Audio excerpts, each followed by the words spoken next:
Hello, comrades, and welcome back to Ushanka Show. Здравствуйте, дорогие товарищи. Several people asked me about political education in the Soviet Union, like, did we have to study in schools works of Lenin? I wanted to say Stalin, but of course, after Khrushchev, we didn't study any works of Stalin, but like Lenin, Engels, or Marx. We didn't have anything like it in schools. I mean, some people had to study works of Lenin and other authors in college if they wanted to be a teacher, for example, of history or something like that.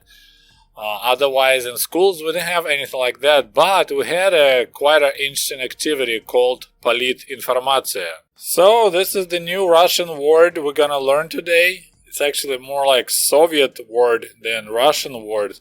Politinformatsiya, which is a short form of the two words Politicheskaya informatsiya, political information. Just like in English, when people say, for example, special operations, but quite often we say special ops. In Russian, we had a lot of this type of shortening words. So instead of saying politichesky, political, we just say polit. And out of two words, for example, like politicheskaya informatsiya, we'll say politinformatsiya. Or instead of политический руководитель, so like political manager, we'll say политрук. Polit, политический, political, and then рук is short for руководитель. So politinformatsiya, political information. Some people think that politinformatsiya came to the Soviet schools from Soviet army because in the boot camps, young Soviet soldiers, besides physical training, also had to spend quite a bit of time studying works of Lenin and also reading newspapers and sharing this news with each other and with their commanders. So they shared this political information, politinformatsiya, between each other. So it was one of the requirements. So the young Soviet soldier is familiar with world situation.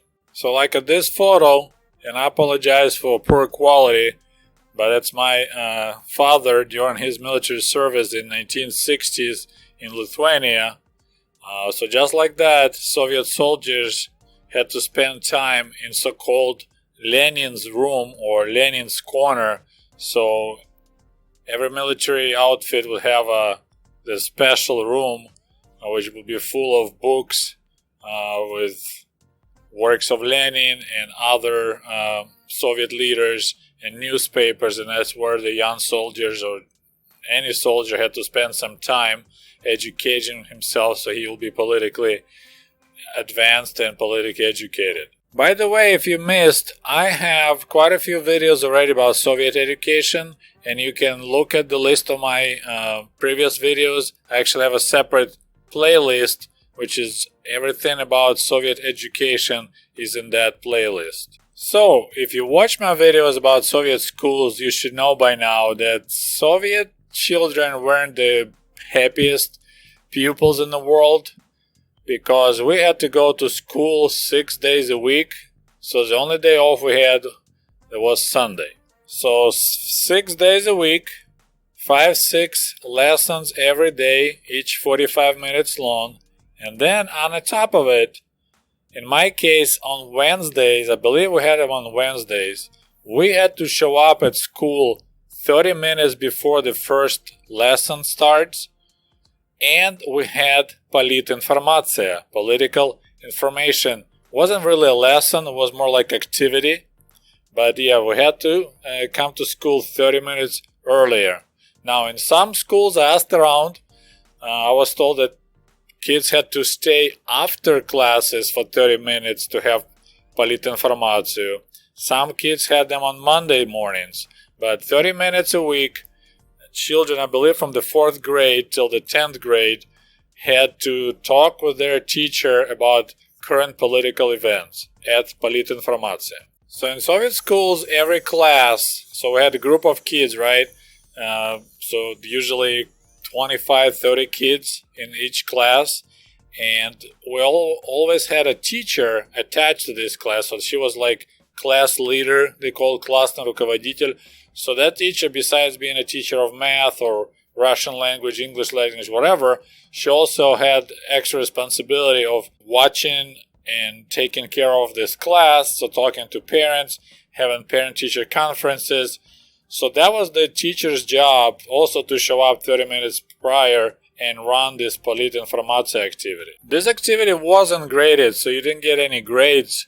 But if you didn't show up or you weren't prepared, then you'll get a poor grade for your so-called attitude, or trying to translate correctly, поведение. So once a week on a Saturday, besides your grades for your math, chemistry, whatever subjects you had, you also get this attitude. It'll be that you were excellent, good, or not good. It's how you behaved in class. So if you're late for the Politinformatsiya, you're not prepared for it, teacher will write the comments in your dnevnik, in your school notebook, that you didn't show up for Politinformatsiya, you weren't prepared, and it will drop your grade for your attitude. Actually, I stay corrected. I thought about it for a second. So that'll be probably a proper translation of поведение. It'll be like behavior. So you'll have your behavior in class, in school, graded once a week. So the whole idea of Politinformatsiya was that kids share some news they read in the newspapers. I don't think we were supposed to use something from TV news. Usually it's supposed to be something you read in a newspaper. Now, as a children, we had several children's style, I would say, newspapers. One was called Pionierskaya Pravda, so it's like Pioneer Truth. Soviet Union, we loved to call our newspapers truths. So we had Pioneer Truth, we had Komsomol Truth, and then of course there were regular newspapers. So you were supposed to read a newspaper, maybe cut an article and bring with you to the political information activity, and then the teacher will pretty much ask several pupils, or every pupil in class, what did you learn? What kind of news do you want to share with us? So for me personally, I was always a nerd. I mean, I used to be cute nerd. I'm a sexy nerd now. Just kidding. But since I like to read, I read all the newspapers, so I was quite familiar with political news. And I think I already mentioned my grandpa, late grandpa Sergey, he was always considering me to be a super smart kid, and he said, "You're so smart, you should replace Brezhnev when Brezhnev will get too old." So he actually drilled me while that was during summer break in the village. He would be asking what the capitals of the world, different countries in the world, and also he would drill me on the names of the country leaders, so I could tell, who would be a leader of Egypt, Mubarak or whoever the name was. So I knew the leaders' names, I knew capitals of the countries, and so I always could tell some kind of news that I read in a newspaper the night before. Now, one kid in our class, he had a nickname Kuzma. He was really lazy. He was one of those type of kids that, he was smart, but he was just lazy and didn't like to study. But he was always really funny because he would just pull something out of his butt, some kind of news, and he would just say, "Yeah, I just read the news about another uprising in the yellow district of New York or black district of New York." So he just randomly will come up with this standard propaganda phrases that were used on TV and the newspapers and radio. And, it sounded like it was like newspaper or TV would announce that in the black district of New York City, there's another uprising or, demonstration against high prices or something else. So we always chuckled because the teacher will ask him about what did you want to share with us, and he's just like, "Yeah, yellow districts in New York and other trouble." So we thought it was very funny. Someone else just told me yesterday that when he was in school during Politinformatsiya, he said, I always would say something about Gaza Strip in Israel or Palestine. So we always had news about that area, right? So he'd never be ready, but every time teacher would ask a question, he's like, yeah, there's more troubles in Gaza Strip, poor Palestinians being under attack from Israel, and that was his standard way of coming up with some BS during this activity. And of course, the class teacher also would read some kind of news from the newspaper. And one time I had this interesting situation I want to share with you guys. I don't know if it will be funny in English, but it was really funny when it happened in Russian in our class. So the teacher started reading an article, and the name of the article was "To vzlyot, to посадка." So that was an article about something that relates to the military pilots. And so the vzlyot means a takeoff, and the посадка means landing. So the name of the article was like, after takeoff and now the landing. But it happened that we had a song that I just heard not long ago. Actually, it was a really pretty girl playing guitar in a winter camp during the winter break. And I fell in love with the girl, but it's story not about that. But she was singing these words that to vzlyot, to посадка, to снег, to дожди. So, we have takeoffs, we got landings, we got rain, we got snow. So kind of like that, the words. So when the teacher read to vzlyot, to посадка, we have landings, we had takeoffs. Without even thinking, I just blurted out, we have rain, we have snow. And for some reason, everyone in my class thought it was so funny. So the whole class was just exploded with laughter. And I was like, what is this so funny? It's actually a song. So, it's, if you say articles called "Girl, it's true," and you just blurt out automatically, "Ooh, ooh, ooh, I love you," or something like that. I don't know if it's a good example, but I just remember that's what happened. Really embarrassing to me in class during Politinformatsiya, that I made everyone laugh because I was thinking about that pretty girl and I blurted the words of her song. And of course, after Soviet Union went kaput, Politinformatsiya activity disappeared also. But I just actually read the news from Russia.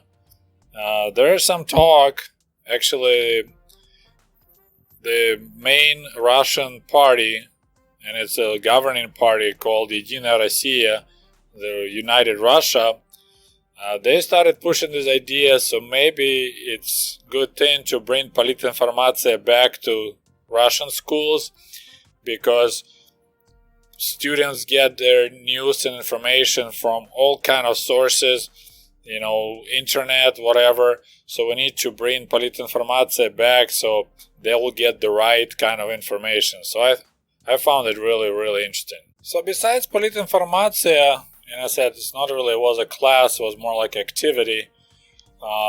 In the 9th and the 10th grade, so that will be Soviet equivalent of high school, we had the subject called обществоведение.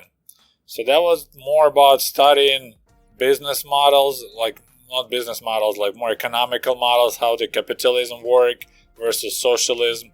But I'm gonna do a separate video about it. Otherwise, nothing else in the Soviet schools was related to ideology. Any other classes? Well, except maybe the history lessons, because we had like a different history. It would be the history of Soviet Union. That will be like the world history, then the ancient history. So the history of the USSR, that was quite heavy, ideologically loaded subject, because a lot of events that happened from 1917 when the revolution happened, they were kind of shown, I don't know how to say it correctly, with a lot of maybe fake news. So this whole beginning of the World War II, of course, there was never said that, hey, Germany attacked Poland on September 1st of 1939, and 2 weeks later we attacked Poland too, joined forces with Nazi Germany. Nothing like that was in the... So I would say that was kind of ideologically loaded subject, was the history of Soviet Union. Otherwise, we just had regular, math, geometry, physics, chemistry, and so on, as I already showed in my previous videos. Okay, well, I hope you like my story. As always, don't forget to put likes, and we'll talk to you soon. До свидания. Goodbye. Hey, by the way, cool merch for cool comrades is available at the Ushanka store at teespring.com.